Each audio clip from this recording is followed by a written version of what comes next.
Et si l'avenir politique de la République démocratique du Congo se jouait loin de Kinshasa? Depuis plusieurs jours, les regards sont tournés vers Bujumbura, au Burundi. C'est là que le président burundais Evariste Ndayishimiye, également président en exercice de l'Union africaine, a réuni des responsables de l'opposition congolaise et des chefs religieux pour tenter d'ouvrir une nouvelle voie vers le dialogue. Mais très vite, une réalité s'est imposée. Tous veulent sortir la RDC de la crise, mais personne ne semble avoir la même vision du chemin à suivre. Les rencontres se sont déroulées séparément. D'un côté, les responsables de la coalition Article 64 et plusieurs figures de l'opposition. De l'autre, les représentants de la Cinco, de l'Église du Christ au Congo et d'autres confessions religieuses. Et chacun est arrivé avec ses propres exigences. Pour l'opposition, le message est clair. Il ne peut être question de modifier la Constitution.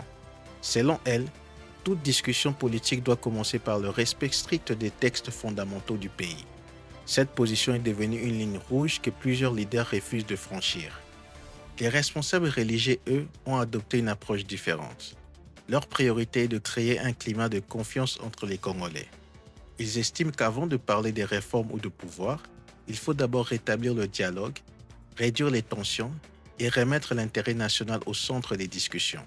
Pendant que les responsables politiques débattent autour d'une table, des millions de Congolais continuent de vivre les conséquences de cette crise.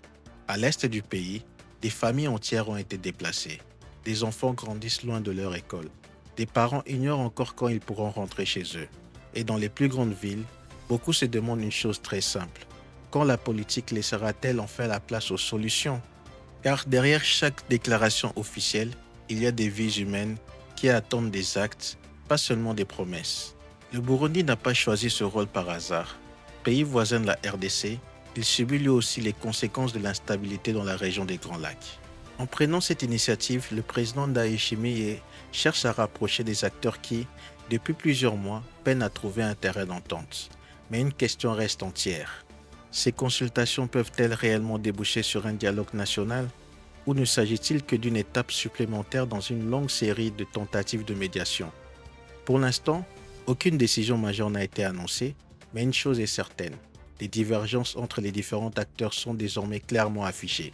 L'histoire nous a souvent montré qu'aucune crise politique ne se résout uniquement par les discours. Il faut du courage, il faut des concessions et surtout, il faut placer l'intérêt du peuple au-dessus des intérêts politiques. Les consultations de Bujumbura réussiront-elles à ouvrir une nouvelle page pour la RDC ou assisterons-nous à un nouvel échec diplomatique? Les prochains jours sont déterminants.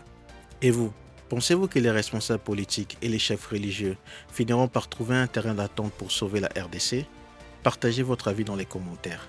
Si vous appréciez une information expliquée avec objectivité et profondeur, abonnez-vous à RDC News, activez la cloche de notification et partagez cette vidéo autour de vous. À très bientôt pour une nouvelle analyse sur RDC News.